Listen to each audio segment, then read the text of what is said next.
Terima kasih atas kesempatannya. Nama saya Miranda Alif Aristi dengan nomor 17 210725. Di sini saya akan mempresentasikan tentang notulasi, tentang rapat bisnis dan notulasi. Di sini saya akan melanjutkan presentasi dari rekan saya. Yang pertama, tindak lanjut rapat bisnis. Tindak lanjut rapat bisnis, dalam rapat bisnis itu hendaknya didokumentasikan dengan baik, terutama hasil kesepakatannya selama pembahasan topik sesuai dengan agenda rapat yang telah disetujui bersama.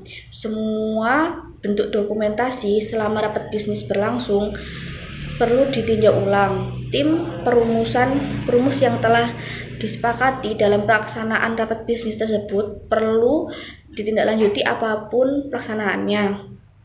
Apabila rapat bisnis tersebut melibatkan pemitraan bisnis dari perusahaan lain, sudah selayaknya mitra bisnis tersebut memperoleh laporan hasil akhir rapat bisnis. Notula atau sering disebut notulasi menjadi kian penting karena keberadaannya tidak dapat dipisahkan dari perjalanan sebuah organisasi. Karena setiap organisasi niscaya memiliki agenda rapat atau meeting. Banyak sekali manfaat dan fungsi dari sebuah notulen. Maka dari itu, sebelum mengetahui contoh notulen, alangkah baiknya kita mengetahui apa saja sih manfaat dari notulen. Yuk kita simak beberapa manfaat dari notulen berikut ini. Yang pertama, sebagai alat bukti. Sebagai alat bukti, manfaat notulen yang pertama adalah dapat dijadikan sebagai bukti di pengadilan. Misalnya, notulen mengenai pendaftaran suatu organisasi, jika dapat perubahan bentuk maupun penutupan organisasi, cara yang ampuh untuk menanganinya adalah dengan menggunakan notulen yang sudah ada. Selanjutnya, sebagai pedoman untuk rapat berikutnya. Nah, notulen itu dapat dimanfaatkan sebagai pedoman untuk rapat selanjutnya. Apalagi bagi beberapa rapat sebelumnya yang membutuhkan tindak lanjut, yang kemudian direalisasikan dalam rapat selanjutnya dengan pedoman pada notulen yang sebelumnya. Yang ketiga, sebagai sumber informasi untuk peserta yang tidak hadir.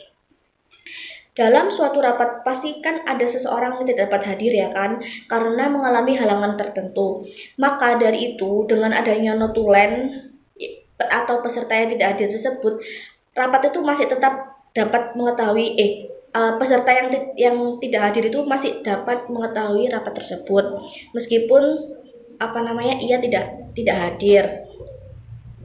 Lalu sebagai dokumen, notulen harus dibuat dalam keadaan yang lengkap dan jelas karena akan dijadikan sebagai arsip atau dokumen yang tidak hanya notulen yang harus disimpan dan disusun secara rapi berdasarkan kronologis, sehingga akan memudahkan siapapun ketika akan mencari dokumen notulen tersebut suatu hari nanti.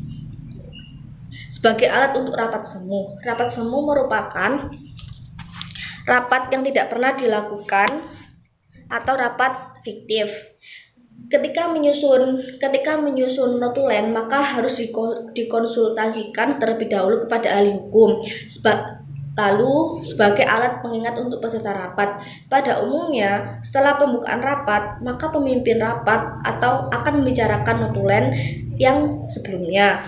Maka dari itu, notulen itu dapat dijadikan sebagai pengingat untuk para peserta rapat untuk mencapai tujuan tertentu. Nah, di dalam sebuah organisasi, perusahaan maupun kantor itu seringkali dilakukan penetapan anggaran keuangan ya untuk mengadakan rapat rutin per bulan. Namun ketika terjadi rapat bulanan tidak dilakukan, maka notulen itu dapat dibuat dengan berdasarkan notulen yang lama gitu. Hal ini tuh dilakukan untuk menjadikan bukti pengeluaran keperluan rapat setiap bulannya. Lalu dijadikan sebagai manometer dan parameter rapat. Notulen dijadikan sebagai manometer berjalannya rapat. Dengan begitu, kita akan tahu bahwa rapat notulen itu berjalan dengan sukses atau tidak. Maka dari pembuatan notulen dari pembuatan notulen rapat harus benar-benar jelas dan ringkas sehingga mudah dipahami oleh banyak pihak. Pada umumnya penulisan notulen rapat itu sudah terdapat dalam form khusus gitu loh, terutama pada perusahaan atau dinas. Namun bagi beberapa organisasi tertentu ada yang memiliki seperti format penulisan notulennya itu rapat yang tepat berikut ini. Terus habis itu cara membuat notulen rapat yang benar.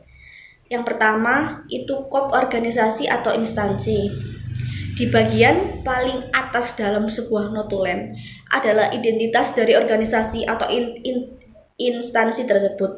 Biasanya itu dalam bentuk kop surat yang lengkap dan dengan logo, alamat, dan nomor yang dapat dihubungi. Akan tetapi untuk beberapa notulen tidak mencantumkan kop surat karena bukan bagian dari instansi, organisasi ataupun perusahaan lainnya, sehingga beberapa hanya mencantumkan kop surat dengan nama komunitas tersebut.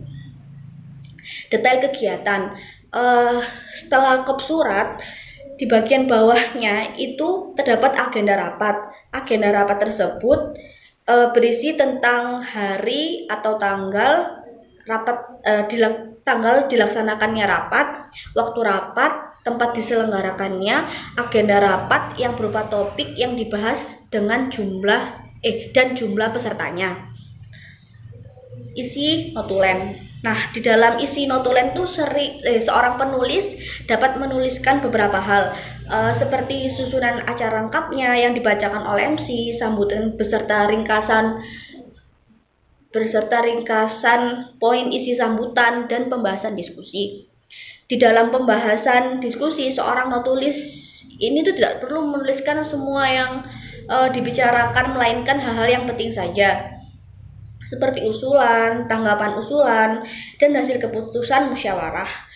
Tidak hanya itu, di dalam isi notulen harus dibubuhi tanda tangan notulis dan pemimpin rapat. Tanda tangan ini akan dijadikan sebagai bukti bahwa notulen sudah sesuai dengan hasil rapat. Setelah itu dapat pula di bawahnya itu disertakan daftar hadir sebagai saksi jalannya rapat. Jadi biar ada buktinya seperti itu. Selanjutnya terima kasih, selanjutnya dijelaskan oleh rekan saya.